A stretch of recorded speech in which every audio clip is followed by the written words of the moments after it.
ಧರ್ಮವೇ ಎಲ್ಲ ಸಮಸ್ಯೆಗಳ ಕಾರಣವೇ? ಇಂದಿನ ಒಂದು ಭಾಗದಲ್ಲಿ ಯುದ್ಧಗಳಿಗೆ ಕಾರಣವೇನು? ಸಂಭಾವ್ಯ ಪರಿಹಾರ ಎಂಬ ಶೀರ್ಷಿಕೆಯಲ್ಲಿ ಯುದ್ಧಗಳ ಮೂಲ ಕಾರಣ ತಪ್ಪಾದ ಗುರುತು ಎಂದು ನಾನು ಸೂಚಿಸಿದ್ದೆ.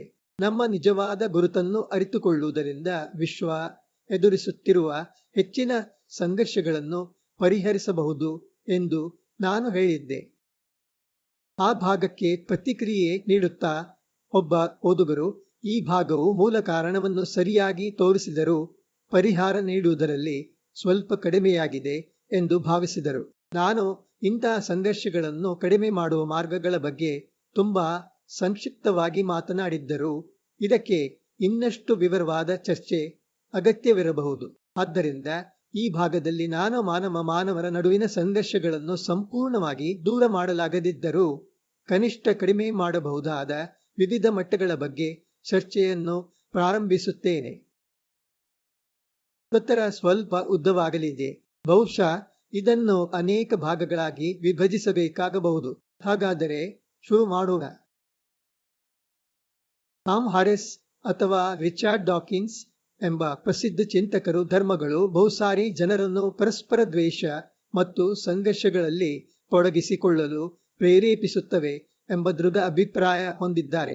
ಹೌದು, ಇತಿಹಾಸದಲ್ಲಿ ಒಂದು ಕಾಲದಲ್ಲಿ ಧರ್ಮದ ಹೆಸರಿನಲ್ಲಿ ಯುದ್ಧಗಳು ನಡೆದವು. ಧಾರ್ಮಿಕ ಭೇದಗಳಿಂದಾಗಿ ಬಹಳಷ್ಟು ರಕ್ತಪಾತ ಮತ್ತು ಮಾನವ ಹಕ್ಕುಗಳ ಉಲ್ಲಂಘನೆಗಳು ಸಂಭವಿಸಿದವು.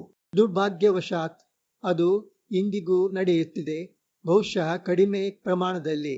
ಇದರಿಂದ ಮಾನವ ಸಂಘರ್ಷಗಳಿಗೆ ಪರಿಹಾರವಾಗಿ ಎಲ್ಲಾ ಧರ್ಮಗಳನ್ನು ತ್ಯಜಿಸಬೇಕೆಂದರ್ಥವೇ? ನನಗೆ ಅದು ಒಂದು ಅತಿಯಾದ ಕ್ರಮವಾಗುತ್ತದೆ ಎಂದು ಭಾಸವಾಗುತ್ತದೆ. ಅದು ಸ್ನಾನದ ನೀರಿನ ಜೊತೆಗೆ ಮಗುವನ್ನು ಎಸೆದು ಬಿಡುವಂತಿದೆ. ನಮಗೆ ಬೇಕಾಗಿರುವುದು ಧರ್ಮಗಳನ್ನು ಸರಿಯಾದ ದೃಷ್ಟಿಕೋನದಿಂದ ಅರ್ಥ ಮಾಡಿಕೊಳ್ಳುವುದು ಮತ್ತು ಅವನ್ನು ದ್ವೇಷವನ್ನು ಹರಡುವ ಸಾಧನವಾಗಿ ಬಳಸದೇ ಇರಬೇಕು. ಜೊತೆಗೆ ವಿಭಿನ್ನ ಧಾರ್ಮಿಕ ನಂಬಿಕೆಗಳು ಮತ್ತು ಆಚರಣೆಗಳತ್ತ ಮುಕ್ತ ಮನೋಭಾವವನ್ನು ಬೆಳೆಸಬೇಕು. ಇದು ನಾನು ಆ ಭಾಗದಲ್ಲಿ ಸೂಚಿಸಿದ ಪರಿಹಾರಗಳಲ್ಲಿ ಒಂದಾಗಿದೆ. ಇಂದಿನ ರಕ್ತಪಾತ ಮತ್ತು ಧಾರ್ಮಿಕ ಹಿಂಸೆಗೆ ಇಸ್ಲಾಂ ಕಾರಣ ಎಂದು ಹೇಳುವವರನ್ನು ನಾನು ಹಲವರನ್ನು ಕಂಡಿದ್ದೇನೆ ಮತ್ತು ಕುರಾನ್ನ ವಾಕ್ಯಗಳನ್ನು ತಪ್ಪಾಗಿ ಅರ್ಥ ಮಾಡಿಕೊಂಡು ತಮ್ಮ ಕ್ರೂರ ಕೃತ್ಯಗಳನ್ನು ಸಮರ್ಥಿಸಿಕೊಳ್ಳುವ ಅತಿವಾದಿಗಳೂ ಇದ್ದಾರೆ. ಆದರೆ ಪರಸ್ಪರ ಸಹಿಷ್ಣುತೆಯನ್ನು ಉತ್ತೇಜಿಸುವ ಕುರಾನ್ನ ಸ್ಪಷ್ಟ ಹೇಳಿಕೆಗಳನ್ನು ಅನೇಕರು ಸುಲಭವಾಗಿ ಕಡೆಗಣಿಸುತ್ತಾರೆ.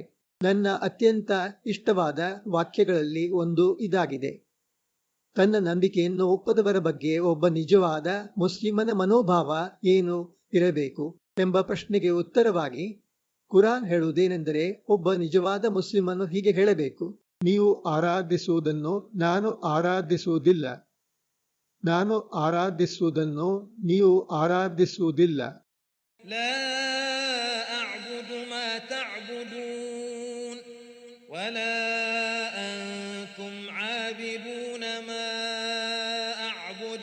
ಕುರಾನ್ 109.2, 109.3.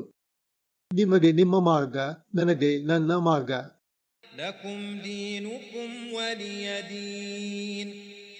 ಕುರಾನ್ 109.6. ಮೂಲತಃ ಇದು ತನ್ನ ನಂಬಿಕೆಗಳಲ್ಲಿ ಸ್ಥಿರವಾಗಿದ್ದು ಇತರರ ನಂಬಿಕೆಗಳನ್ನು ಗೌರವಿಸಬೇಕು ಎಂಬುದನ್ನು ಕಲಿಸುತ್ತದೆ.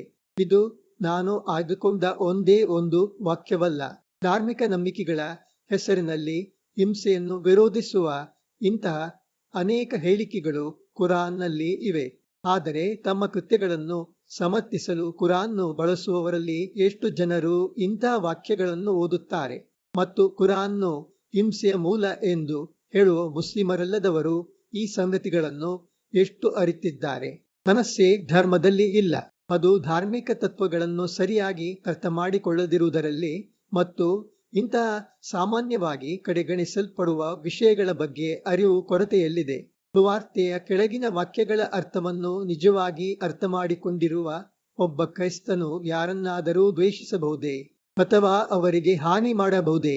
ಒಂದು ಸಂದರ್ಭದಲ್ಲಿ ಯೇಸು ಹೀಗೆ ಹೇಳುತ್ತಾರೆ: ನೀವು ಕೇಳಿದ್ದೀರಿ, ನಿನ್ನ ನೆರೆಯವನನ್ನು ಪ್ರೀತಿಸು ಮತ್ತು ನಿನ್ನ ಶತ್ರುವನ್ನು ದ್ವೇಷಿಸುವೆಂದು. ಆದರೆ ನಾನು ನಿಮಗೆ ಹೇಳುತ್ತೇನೆ, ನಿಮ್ಮ ಶತ್ರುಗಳನ್ನು ಪ್ರೀತಿಸಿ ಮತ್ತು ನಿಮ್ಮನ್ನು ಶಪಿಸುವವರನ್ನು ಆಶೀರ್ವದಿಸಿ, ನಿಮ್ಮನ್ನು ದ್ವೇಷಿಸುವವರಿಗೆ ಒಳ್ಳೆಯದನ್ನು ಮಾಡಿ, ನಿಮ್ಮ ಮೇಲೆ ಬಲಾತ್ಕಾರ ಮಾಡುವವರಿಗಾಗಿ ಮತ್ತು ನಿಮ್ಮನ್ನು ಹಿಂಸಿಸುವವರಿಗಾಗಿ ಪ್ರಾರ್ಥಿಸಿ. ಹೀಗೆ ನೀವು ಸ್ವರ್ಗದಲ್ಲಿರುವ ನಿಮ್ಮ ತಂದೆಯ ಮಕ್ಕಳಾಗುತ್ತೀರಿ. ಅವನ ಸೂರ್ಯನು ಒಳ್ಳೆಯವರ ಮೇಲೂ ಕೆಟ್ಟವರ ಮೇಲೂ ಉದಯಿಸುತ್ತಾನೆ ಮತ್ತು ಅವನ ಮಳೆ ನ್ಯಾಯಸ್ಥರ ಮೇಲೂ ಅನ್ಯಾಯಸ್ಥರ ಮೇಲೂ ಸುರಿಯುತ್ತದೆ.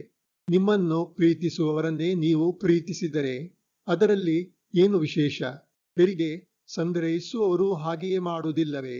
ನೀವು ನಿಮ್ಮ ಸಹೋದರರ ಶಾಂತಿಗಾಗಿ ಮಾತ್ರ ಪ್ರಾರ್ಥಿಸಿದರೆ ಅದರಲ್ಲಿ ಏನು ವಿಶೇಷ? ಹೆರಿಗೆ ಸಂಗ್ರಹಿಸುವವರು ಹಾಗೆಯೇ ಮಾಡುವುದಿಲ್ಲವೇ? ಆದ್ದರಿಂದ ಸ್ವರ್ಗದಲ್ಲಿರುವ ನಿಮ್ಮ ತಂದೆಯಂತೆ ನೀವು ಸಹ ಪರಿಪೂರ್ಣರಾಗಿರಿ. The Holy Gospel of Matthew Chapter 5. ಈ ಬುದ್ಧಿಜೀವಿಗಳು ಈ ಅಮೂಲ್ಯ ತತ್ವಗಳನ್ನು ಹೇಗೆ ಗಮನಿಸದೆ ಹೋದರು? ಭಾರತದಲ್ಲಿ ವಿವಿಧ ಗುರುಗಳ ಬಳಿ ವರ್ಷಗಳ ಕಾಲ ಅಧ್ಯಯನ ಮಾಡಿದ ಸಾಮ್ ಹಾರಿಸ್ ಭಾರತೀಯ ಚಿಂತನೆಯ ಈ ಮೂಲಭೂತ ತತ್ವವನ್ನು ಹೇಗೆ ಮರೆತರು? ಸಂಕುಚಿತ ಮನಸ್ಸಿನವರು ಮಾತ್ರ ನಾವು ಮತ್ತು ಅವರು ಎಂದು ಯೋಚಿಸುತ್ತಾರೆ. ವಿಶಾಲ ಮನಸ್ಸಿನವನು ಇಡೀ ಲೋಕವನ್ನೇ ಒಂದು ಕುಟುಂಬವೆಂದು ಪರಿಗಣಿಸುತ್ತಾನೆ. ಅಯಂ ನಿಜ ಪರೋವೇತಿ ಗಣಾನಾಂ ಲಘುಚೇತಸಾಂ ಉದಾರಚರಿತಾನಾಂ ತು ವಸುಧೈವ ಕುಟುಂಬಕಂ. ಹೀಗಾಗಿ ಸಮಸ್ಯೆ ಧರ್ಮಗಳಲ್ಲಿ ಇಲ್ಲ, ಅವುಗಳನ್ನು ಸರಿಯಾಗಿ ಅರ್ಥ ಮಾಡಿಕೊಳ್ಳುವುದರಲ್ಲಿದೆ. ಹೌದು, ಈ ವಿಷಯಗಳನ್ನು ಕೆಲವೊಮ್ಮೆ ಧಾರ್ಮಿಕ ಶಾಲೆಗಳಲ್ಲಿ ಕಲಿಸಲಾಗುತ್ತದೆ, ಆದರೆ ಅದು ಸಾಕಾಗುವುದಿಲ್ಲ. ಕೆಲವೊಮ್ಮೆ ಇದು ತನ್ನ ಧರ್ಮ ಎಷ್ಟು ಮಹಾನ್ ಎಂಬುದನ್ನು ತೋರಿಸಲು ಮಾಡಲಾಗುತ್ತದೆ ಮತ್ತು ಕೆಲವೊಮ್ಮೆ ಇತರ ಧರ್ಮಗಳನ್ನು ಕಡಿಮೆ ಮಾಡಿಕೊಳ್ಳಲು ಬಳಸಲಾಗುತ್ತದೆ. ಇದು ಪ್ರತಿಕೂಲ ಪರಿಣಾಮ ಉಂಟುಮಾಡುತ್ತದೆ. ನಮಗೆ ಬೇಕಾಗಿರುವುದು ಪರಸ್ಪರ ಧರ್ಮಗಳ ಬಗ್ಗೆ ಪಕ್ಷಪಾತವಿಲ್ಲದ ಅರಿವು. ದೋಷಗಳನ್ನು ಹುಡುಕುವುದಕ್ಕಿಂತ ನಾನು ಮೊದಲು ಹೇಳಿದ ಅಮೂಲ್ಯ ಅಂಶಗಳ ಮೇಲೆ ಗಮನ ಹರಿಸಬೇಕು. ಅವೇ ಮಾನವರನ್ನು ಒಂದಾಗಿಸುತ್ತವೆ. ಮಾನವರಷ್ಟೇ ಅಲ್ಲ, ಎಲ್ಲ ಜೀವಿಗಳನ್ನೂ ಕೂಡ ಹಿಂದೂ ಮಾತು ಸೂಚಿಸುವಂತೆ. ಆದರೆ ಅನೇಕ ವಯಸ್ಕರಿಗೆ ತಮ್ಮ ಜೀವನ ಪೂರ್ತಿ ಹೊಂದಿಕೊಂಡಿರುವ ಪೂರ್ವಾಗ್ರಹಗಳಿಂದ ಹೊರಬರುವುದು ಕಷ್ಟವಾಗುತ್ತದೆ. ಅವರು ಬದಲಾಗಲು ಇಚ್ಛಿಸುವುದಿಲ್ಲ, ಬದಲಾಯಿಸಲು ಸಾಧ್ಯವೂ ಆಗುವುದಿಲ್ಲ. ನಮ್ಮ ಆಶೆ ಏನೆಂದರೆ ಎಲ್ಲ ಧರ್ಮಗಳಲ್ಲಿ ಸಾಮಾನ್ಯವಾಗಿರುವ ಈ ಮೌಲ್ಯಗಳನ್ನು ನಮ್ಮ ಮಕ್ಕಳಿಗೆ ಪರಿಚಯಿಸುವುದು. ಇದರಿಂದ ಅವರ ಮನಸ್ಸುಗಳು ಹೆಚ್ಚು ವಿಶಾಲವಾಗುತ್ತವೆ. ಇಂತಹ ವಿಶಾಲ ಮನೋಭಾವ ನಿಧಾನವಾಗಿ ಹತ್ತಿರತನ, ಪರಸ್ಪರ ಗೌರವ ಮತ್ತು ಪ್ರೀತಿಯನ್ನು ಬೆಳೆಸುತ್ತದೆ. ಅಂತಿಮವಾಗಿ ಅದು ಒಂದು ಮೂಲಭೂತ ಸತ್ಯವನ್ನು ಬೆಳಗಿಸುತ್ತದೆ. ಧರ್ಮವು ಮಾನವರಿಗಾಗಿ, ಮಾನವರು ಧರ್ಮಕ್ಕಾಗಿ ಅಲ್ಲ. ಆಗ ಧಾರ್ಮಿಕ ಅಂಧಭಕ್ತಿಯಿಂದ ಉಂಟಾಗುವ ಭೇದಗಳು ಕಡಿಮೆಯಾಗುತ್ತವೆ. ನಾನು ಓದುಗರ ಪ್ರತಿಕ್ರಿಯೆಗೆ ಕನಿಷ್ಠ ಭಾಗಶಃ ಉತ್ತರ ನೀಡಿದ್ದೇನೆ ಎಂದು ಆಶಿಸುತ್ತೇನೆ. ಆದರೆ ನಿಜವಾದ ಸಮಸ್ಯೆ ಇನ್ನೂ ಆಳದಲ್ಲಿದೆ. ಅದನ್ನು ನಾನು ಮುಂದಿನ ಭಾಗದಲ್ಲಿ ಚರ್ಚಿಸುತ್ತೇನೆ.